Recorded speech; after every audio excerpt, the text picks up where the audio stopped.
देवी प्रकृति वालों के लिए सप्तपदी की 7वां पद है संबंध। जानवर, मशीन और इंसान में एक महत्वपूर्ण अंतर है। मशीन संबंधों की भाषा जानती नहीं है। जानवर की संबंध की जरूरत बहुत सीमित होती है और इंसान के लिए संबंधों की आवश्यकता असीमित होती है। इसीलिए अंग्रेजी में कहते हैं man is not an island. सही शब्दों में देखा जाए, यदि संबंधों में मधुरता है और संबंधों में कटुता है तो हमारे जीवन पर उसका असर अलग अलग होता है। संबंधों में कटुता है, रिक्तता है, तिक्तता है और अल्पता है तो मन खिन्न, तन तनावपूर्ण, सब कुछ छिन्न भिन्न।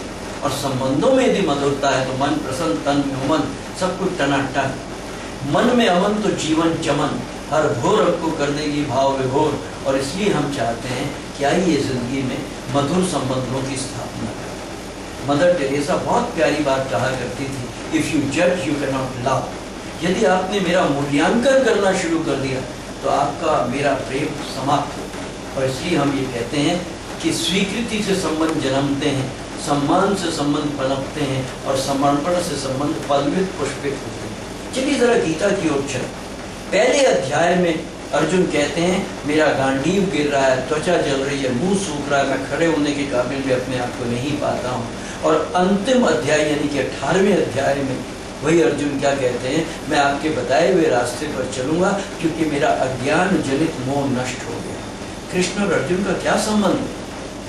गीता में कम से कम अर्जुन को कृष्ण ने कई बार कहा है, 10 से ज्यादा बार कहा है कि तू मेरा परम मित्र है और इसलिए मैं तुझे वो बात कहने जा रहा हूँ जो ज्ञानियों और महात्माओं को भी मैंने आज तक नहीं कही। परम मित्र है। देखिए संबंधों की बात कितनी महत्वपूर्ण है और इसलिए सदा याद रखिए, बहुत सिंपल सीक्वेंस है। Accept me, respect me, only then you have a right to expect of me और फ्रॉम मी। इसलिए जिंदगी में स्वीकृति, सम्मान और समर्पण।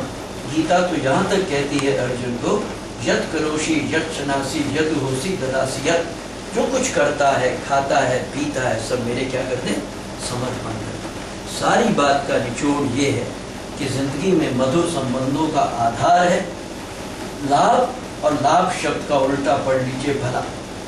मुझे मेरे लाभ पर ध्यान देना चाहिए, मनुष्य को स्वार्थी होना चाहिए, लेकिन साथ में स्वार्थ के परमार्थ जुड़ना चाहिए। स्वांत सुखाए और जग हिताय की बात होनी चाहिए। इसीलिए कुरान कहती है पड़ोसी भूखा है तुम्हें खाना नहीं पचेगा। इसलिए बाइबल कहती है पड़ोसी के साथ वैसा ही व्यवहार करो जैसी आप अपने से अपने लिए अपेक्षा करते हो। और इसलिए संस्कृत कहती है आत्मवत् सर्वभूतेषु, और इसलिए अंग्रेजी में कहा गया put your foot into other shoes. और इसलिए महात्मा गांधी का प्रिय भजन नरसिंह मेहता, वैष्णव जन तो तेने रे कहिए जो वैष्णव जन तो तेने रे कहिए जो पीर पराई जाने रे। जो दूसरे की पीड़ा को जानता है, ये संबंधों का आधार है।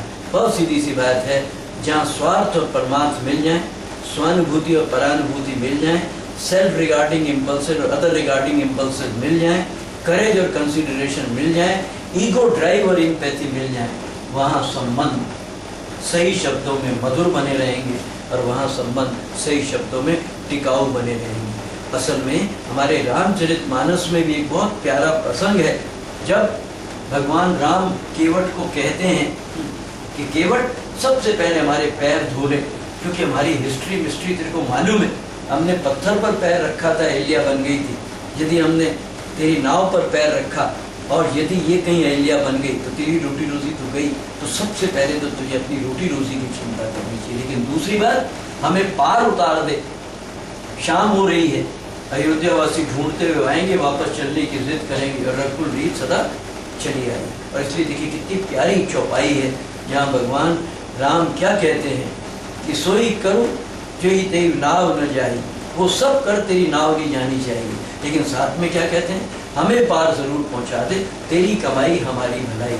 बहुत सीधी सी बात है, जिस दिन लाभ और भला मिल जाएंगे तो उस दिन जिंदगी में संबंधों का आधार मजबूत हो जाएगा और एक पारस्परिकता पैदा हो जाएगी। सारी बात का निचोड़ केवल एक ही है कि हमें जिंदगी में क्या करना चाहिए, तो संपन्नता और प्रसन्नता को मिलाना चाहिए।